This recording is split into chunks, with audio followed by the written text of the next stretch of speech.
night with a tremendous amount of gratitude. A little more than a year ago, an assassin's bullet came within a millimeter of taking President Trump's life. Instead, that horrific day in Butler, Pennsylvania was the start of what was a historic year for Donald Trump and our country and, frankly, the world. Just take a moment, reflect on all that has happened.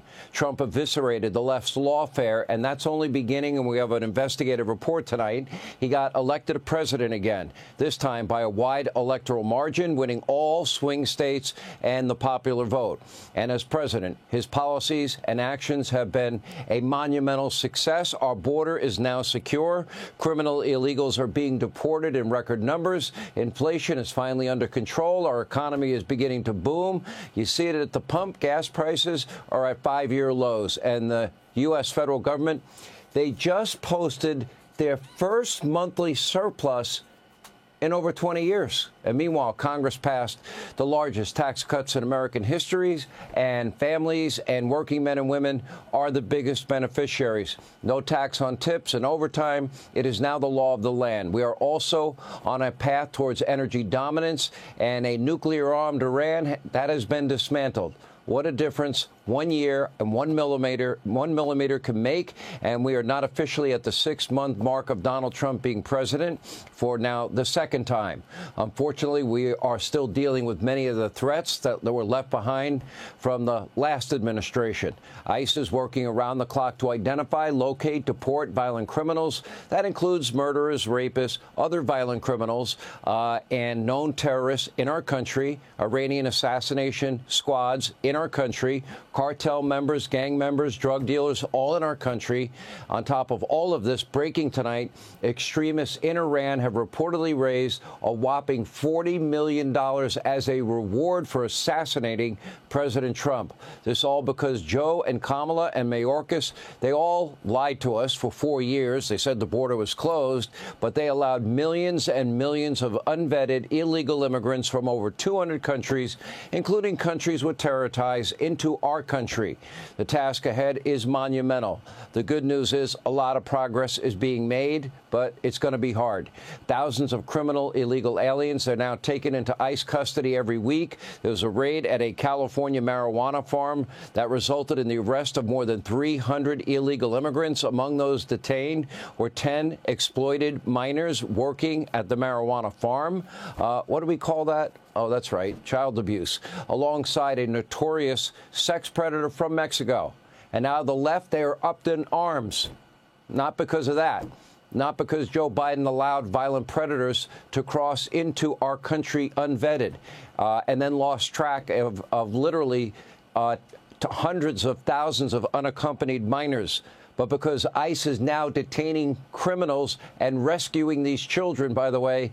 And as a big thank you, Democrats are attacking the people that are protecting the kids. And not just with words. Look at what's going on. According to the DHS, assaults on federal officials are up a whopping 700%.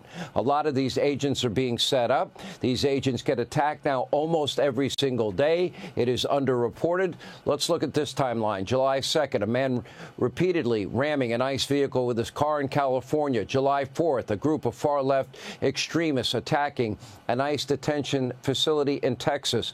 In that case, shooting a local law enforcement officer in the process. July 7th, a gunman opening fire at the entrance of the United States Border Patrol annex in Texas. July 8th, masked rioters assaulting ICE agents at a San Francisco courthouse. July 10th, scores of rioters attacking ICE agents at that marijuana farm in California. One even pulled a weapon and fired it in the direction of law enforcement. On July 11th, more violence against federal officials, this time in Portland, Oregon. And tonight, a California state professor is now facing federal charges after throwing a tear gas canister at law enforcement.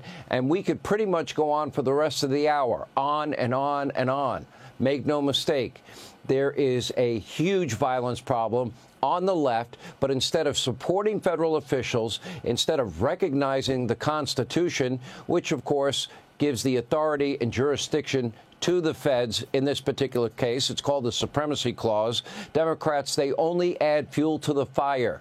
They are more interested in the so-called rights of illegals than they are about the safety and security of Americans in small towns and big cities, and they have been vilifying ICE around every turn, and as a result, the threats of violence get larger and larger, on top of doxing ICE agents and their families. And instead of calling on cooler heads to prevail, the party of peace, even Obama is telling his fellow Democrats to, quote, toughen up, have some courage. Not that he had any. But none of this is going to stop the Trump administration from doing their job, protecting the country. These deportations will continue. Hey, Sean Hannity here. Hey, click here to subscribe to Fox News YouTube page and catch our hottest interviews and most compelling analysis. You will not get it anywhere else.